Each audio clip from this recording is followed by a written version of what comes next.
welcome to Blackbriar Gaming. Today, we're going to look at a deck built around the final leader revealed for Shadows of the Galaxy, Jabba the Hutt, his High Exaltedness. Villain aggression bounty hunter decks have felt slightly awkward, as their units really require bounties on the board to get the most value, but including too many bounties in a deck can get you in real trouble, especially in the late game. It appears that Jabba the Hutt is the answer to our bounty-related woes, and I am really impressed with this leader.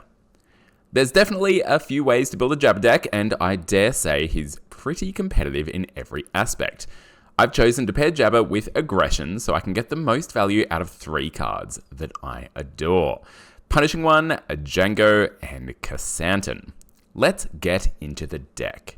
First, let's look at Jabba's ability. So on his leader side, it has an action where you choose a unit. For this phase, it gains bounty. The next unit you play this phase costs 1 less.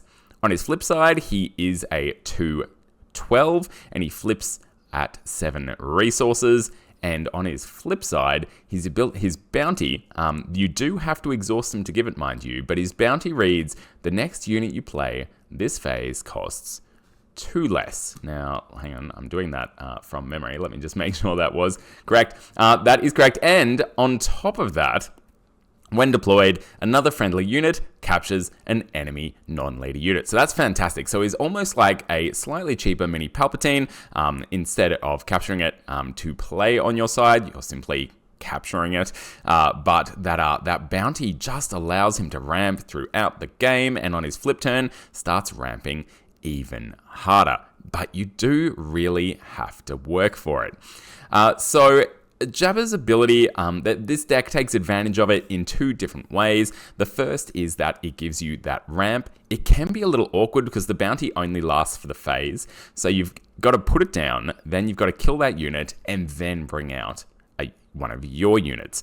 So it is quite slow, and the opponent can play around it in various ways, but you will find that you do get it off throughout the game because this deck naturally wants to be killing other units to stabilize before it hits in hard with its high power units. Same with its ambush and the abilities that you get. You want to be attacking units and putting damage on units in various ways. So that's the first way Jabba's ability helps you is with ramp, and the second way is through enabling your bounty units. So Jango Fett and Krrsantan are the perfect examples here, but the Covetous Rivals does it as well. And essentially when your opponent's units have bounties on them, Punishing One gets a Reputable Hunter. So there's a bunch of units in this deck that get an advantage from your opponent either being upgraded or having a bounty on them. So while you won't always get the ramp from Jabba and his bounty just because of the way a turn, or a phase I should say, might play out, you will very likely be able to take advantage of putting bounties on units for free whenever you need to empower certain units, the big ones being Jango and Krrsantan. Alright, now let's get into it, right? So we'll start with turn 1 plays. Now, I'm not entirely sold on my turn 1 plays. I really want Dengar to work in this deck, but from my understanding, his ability wouldn't trigger from Jabba's action. If you disagree, please let me know in the comments, because if Dengar is able to ping damage all over the place from Jabba's bounties, then he's an obvious auto-include for this deck. What I have included for my turn 1 plays, and once again, for those that haven't watched any of my deck analysis videos yet, and I suggest you go and do so. But I will start with ground units, then we'll go into space, then we'll go events, and then we'll go upgrade. So for my ground units, I've included for turn 1 plays, Viper Probe Droid, Mercenary Gunship, Kylo's TIE Silencer, Salacious Crumb, and you can actually play Reputable Hunter very reliably on turn 1. You simply go second, choosing to go so, or your opponent will take first, most likely, unless they're Cad Bane, and then there's some passing shenanigans that can happen. But essentially, you want them to play a unit, and then you use Jabba to chuck down that bounty every single time. It will just happen. It's so good. And then you get to play a turn 1 Reputable Hunter for 2, because his ability is if an enemy unit has a bounty, this unit costs 1 less to play, and now you've got a turn 1 3/4 on the table, who's Bounty Hunter as well, which is relevant. So that's just really nice. Now, my other turn 1's plays, Salacious Crumb is just so much fun. They revealed them at the same time, so there's obviously synergy there. When played, you heal 1 damage from your base, and he has an action that says return this unit to his owner and deal 1 damage to a ground unit. Now, that's really handy going into turn 2, because what it allows you to do is use Jabba to put a bounty on, then you return Salacious, assuming you've played him in the first turn, to your hand, doing damage. Now, maybe that then turns on Tarkin Town. Maybe you're using it in conjunction with some other events, such as Daring Raid or Force Choke, whatever you're doing. But essentially, it allows you to get some damage in. Turning on Tarkin Town is the main purpose from my perspective. He will also obviously do great things in Palpatine decks for stealing, my goodness. But yeah, so it turns on Tarkin Town, which allows you, without having to spend any resources, in turn 2 of the game, putting Salacious Crumb back into your hand, activating Tarkin Town, killing your opponent's unit, as long as it wasn't shielded to begin with, and then you get to play a 4-drop on turn 2, which here would be Jango Fett, or 2 2-drops. So it's pretty great. Salacious Crumb, I think is a lot of fun, and just what a great card as well. So then we've also got, for our turn 1 plays, Viper Pro Droid. Now, you've seen, I don't love Viper Pro Droid as a card. I don't think it's the best choice yet. It's what I've gone with because I really want that 3 damage to make sure that I can kill an opponent's unit and activate Jabba's ability. So same, going into space for turn 1. I'm breaking my rule already. I've chosen Kylo's TIE Silencer and the Mercenary Gunship because they do 3 damage and will be able to reliably take out those very popular heroism space units with 3 damage. And we're going to see them from cunning decks as well. They're going to be quite popular. So that's the ones I've gone with. There's an argument for a bunch of other turn 1 drops. You could go heavier on the green cards and chuck your Laren in here. You could look at Piet for some ambush action for your high cost units later in the game. But this is what I've gone with. This is probably what I'm not quite comfortable with this deck yet, and I dare say there will be some changing around there. This deck does want to stabilize early, so doing something like a turn 1 Force Choke or a turn 1 Daring Raid in events also isn't the worst thing to do, because then you can kick off Tarkin Town if you haven't managed to kill it, but I dare say you probably have as well. But I'm now talking about events. Look, apparently I like to talk through my decks on the turn order that I do them. So we're going to do that from now on, and I'm not going to restrict myself. So the other early turn things you can do is put our bounty hunter's quarry down. This is the only actual bounty I've included because you just don't need to. You could include the ramp bounty if you wanted to go down that direction. I'll talk a little about ramp later. But Bounty Hunter's Quarry allows you to search for your 3-drops, and we have some great 3-drops in this deck, so let's look at them now. So the Reputable Hunter is, of course, a 3-drop, but we're playing that almost definitely on turn 1, so I've included that in my 2-drop turn 1 analysis. But at 3, you're looking at Punishing One, Toro Calican, or an Open Fire. So the Open Fire is not optimal early in the game because it's not really going to allow you to take advantage of Jabba's ability. If you are able to get off his bounty in turn 2, you can also play Jango Fett in turn 2, which is really nice. But I think Toro Calican is absolutely fantastic in this deck.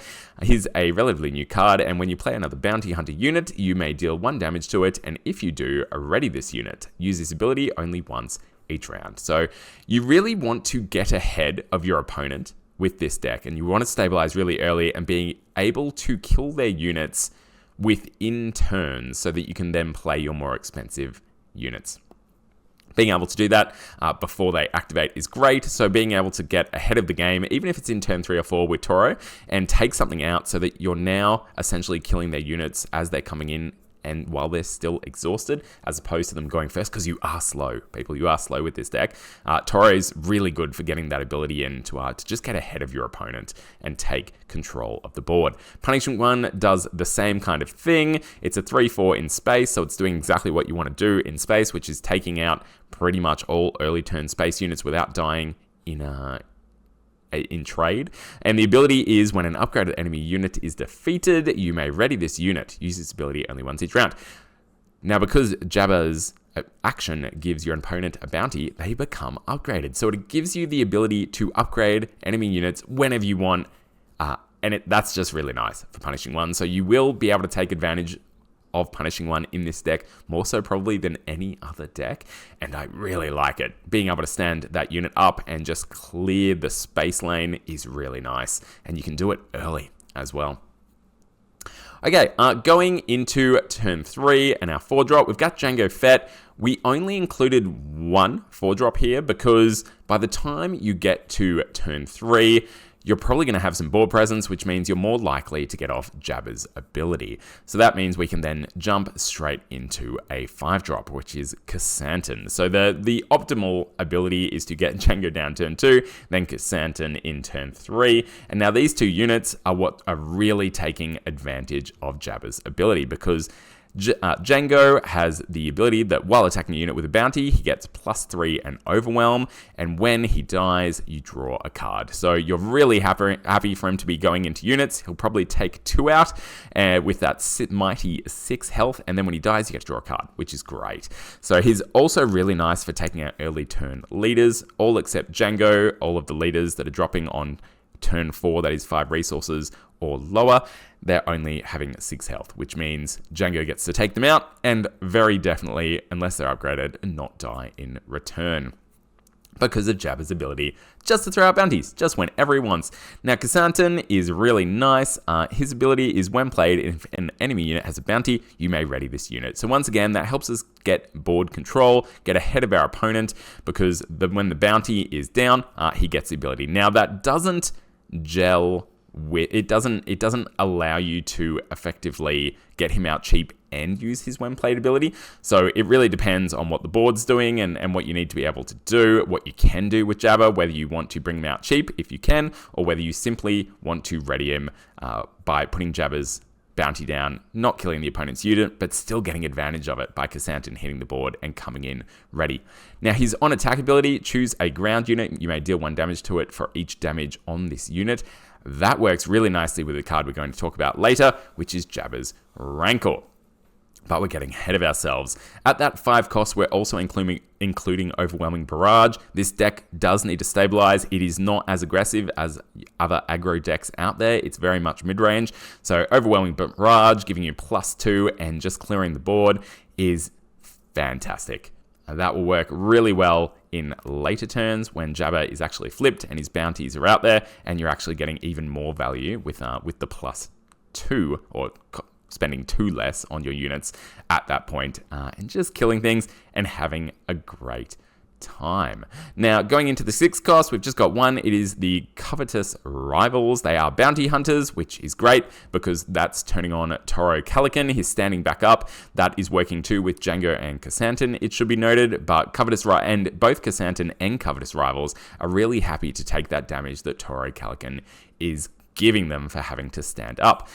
One, because Krrsantan deals damage to your opponent for damage being on him, and Covetous Rivals has grit, which means that when you play Covetous Rivals, if you've got Toro out, it's coming in as a 6/4, which is a really nice area for taking out your opponent's leaders. Now, it also has the ability, when played and on attack, you may deal 2 damage to a unit that has a bounty. So once again, we're using Jabba's ability not only to get things out cheaply, but also activate our unit's abilities. And being able to just put 2 damage all over the place, both when played and on attack, is really fantastic. And you're giving it to those units that you want to be killing to get the ramp advantage. So much synergy. People, there's so much synergy in this list. Moving up to 7, we've got Maul. Now, Maul is an interesting one. I've included Maul over Vader as Jabba's impressive 12 health is perfect for soaking up damage from Maul's ability because Jabba does have the Underworld trait. Being able to hit for 7 with Maul instead of 5 for Vader is just ridiculous. Ambush and Overwhelm as well means even if you're hitting something that doesn't have 7 health, you're still then putting more damage into the base, taking no damage in return if you're putting it onto other Underworld units, noting that we don't have too many, but the ones that we do have in this deck do have very high health. Once again, Krrsantan, who wants to be damaged because that enables his on-attack ability. Same Jango, he's got 6 mighty health, so you're okay with putting a few onto him. Now, let's see. It gives us a really good immediate answer for your opponent's leaders, especially because you can potentially bring him out a turn early with Jabba's ability. So bringing him out at the 6 resource turn just feels really powerful, and it's going to shut down your opponent's leaders real quick, immediately, in many cases, being able to do 7 damage right out of your hand. So I think it's fantastic. There's definitely a more defensive version of this deck that includes Vader instead of Maul, and that focuses on those early game Sentinels, Vader bringing them in, and that's likely a bit more viable against aggro decks. I think it'll just really depend what the meta looks like that will define how this Jabba deck plays out. Lastly, after Maul, we're now looking at Jabba's Rancor. What an amazing unit. So it's an 8 cost. It is a 9/9 unit. It is Underworld as well. So Maul can indeed put damage onto the Jabba's Rancor to keep himself alive. And it reads, if you control Jabba the Hutt as a leader or unit, this unit costs 1 less to play. So you can bring it out for 7 resources. Further, when played and on attack, deal 3 damage to another friendly unit and 3 damage to an enemy unit. So there's a few things going on here. Now, firstly, the discount's really nice. If you manage to pair that with Jabba's bounty ability, he is potentially coming in at the 6 resource turn. Or if you flip Jabba, you can maybe be bringing him in for 5 resources, which is just crazy. A 9/9 for 5 or 6 resources will be absolutely backbreaking for your opponent and give you amazing board control, especially because of his ability. What I really like about his ability is it's not like the Death Trooper. So when you put a Death Trooper down, it does 2 damage to a friendly unit and 2 damage to an enemy unit. So if the Death Trooper is the only unit coming down on the ground, you still have to do the damage to that Death Trooper. The Rancor, it's another friendly unit. So if you play the Rancor just by itself, and this is meant to represent the wonderful narrative, the Rancor being unwieldy, eating its own handlers and such. And it means that if you bring the Rancor down by itself, don't have any other ground units out there, you don't get the downside of that. You're not actually dealing 3 damage to any of your units. You don't have to. The Rancor will not do it to itself, but will still deal the 3 damage to the enemy ground unit, which is just really nice. It kicks off bounties, it stabilizes the board. If you are doing those 3 damage to your own units, maybe sometimes you want to. Krrsantan, Covetous Rivals, they're both taking advantage of getting damage onto them as well. So I really like Jabba's Rancor. The ability to bring it in early is super powerful in certain matchups, and it's just a really nice late game play for really big damage to be swinging into your opponent's base. So that is the deck. You will notice that there's only a single legendary in this deck, and it's Kylo's TIE Silencer, which I believe could be traded out and maybe should be traded out for another 2-drop on the ground. Notably, if we did do that, we would probably drop the Mercenary Gunship instead of Kylo's TIE Silencer. But if you wanted to go with a budget deck, I think Jabba Aggression is a really good option for a budget deck, because you could drop Kylo's TIE Silencer, you've still got the Mercenary in space doing what it needs to do, and then you include one of a few other 2-drops on the ground, which meta-specific is probably the better way to go anyway. I have gone heavy in space in those early turns, as much of our out-of-hand damage is ground unit only. So that's why I've made the choice there. It's why I've included Kylo's TIE Silencer, but you could really get away with dropping it, in which case there are no legendaries at that point in this deck, which is great. I don't know if there's any other decks that are probably as powerful as this one that don't have a single legendary in them. The other thing I wanted to talk about is that I don't currently have a ramp package. I haven't included the bounty that ramps. I haven't got resupply. There's no technicians in here, which I know is just absolutely sinful for a villain command deck. But I think with Jabba's ability and the wild discount you get on the Rancor, which is our end game play that we're looking for, I don't think you actually need ramp.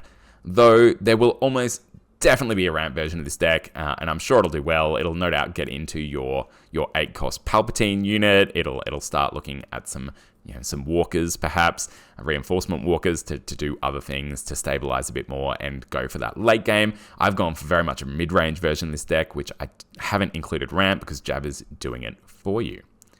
So there is my Jabba Bounty Hunter deck. I think it's going to be a lot of fun. I've tested a little and it feels pretty good. I think its main point where it'll struggle will be very much those aggro decks. I think it'll actually do quite well. And maybe control decks that aren't playing many units as well. I think that's where it'll have some trouble.